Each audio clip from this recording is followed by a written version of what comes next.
gospel here to let you know that no one is too lost to be found, too low down to be lifted, too far out to be brought in, too dirty to be washed, too hungry to be filled, too thirsty to be satisfied, too soiled to be saved, too repulsive to be redeemed, or too endangered to be rescued.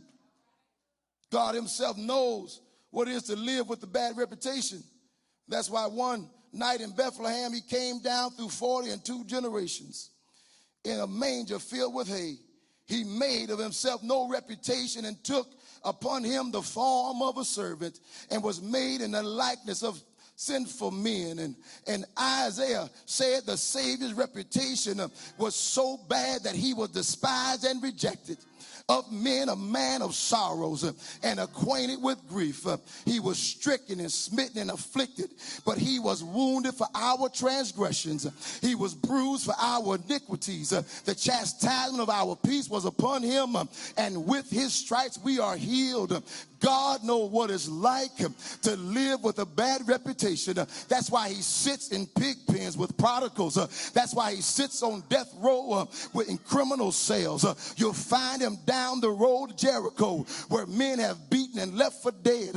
You'll find him on Calvary where he knew no sin but became sin for all because the gospel, that God's answer to a bad reputation. And so when you're ready to stop looking right and start being right, when you're ready to give up going with the crowd and the Joneses, when you're ready to put aside your differences and trust in the Lord, when you're ready to give him your confidence, when you're ready to hold fast to God's unchanging hand, when you're ready to say, for God I'll live and for God I'll die, when you're ready to give it all over, when you're ready to shave your head. See, the reason why Samson was able to come back, the reason that he was able, that after he shook himself and there was no power, he came to the realization that there was something else that was working in him, that was giving him the ability to do what he needed to do for God.